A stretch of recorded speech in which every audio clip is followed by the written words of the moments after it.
La 3e édition de l'Open des artistes a refermé ses portes mardi. Chaque année, la manifestation offre une vitrine aux talents de la région et récompense les plus créatifs.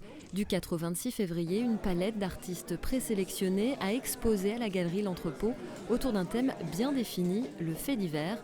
Parmi les 30 œuvres en compétition, 3 sont sorties du lot. Elles ont reçu le prix du jury, le prix du public et le prix Monaco Télécom. Le vainqueur gagne une exposition au mois de décembre ici à l'Entrepôt. Plus il est présent sur l'annuaire de Monaco Télécom qui est notre partenaire.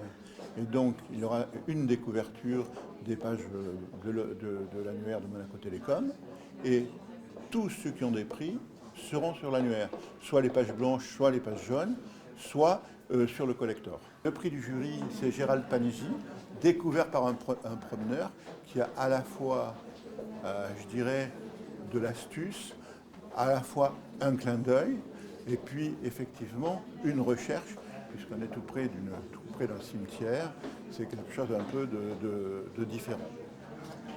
Ici, avec le prix de Monaco Télécom, c'est un fait divers à Monaco, où vous pouvez le voir, Monaco ancien avec le casino, et toute une histoire de présence de Monaco. Le prix du public, c'est plutôt un prix coup de cœur. Le prix du public a été décerné par les visiteurs de la galerie.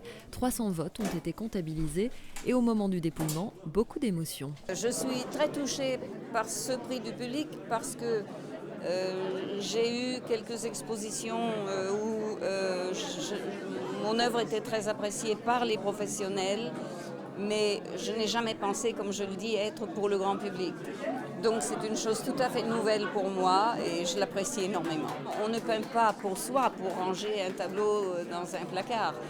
On peint parce qu'on veut donner une émotion à quelqu'un, on veut lui raconter une histoire.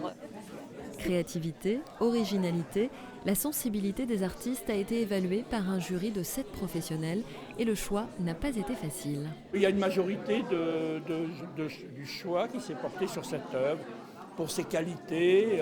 D'ailleurs, c'est un jeune artiste niçois qui commence à être connu.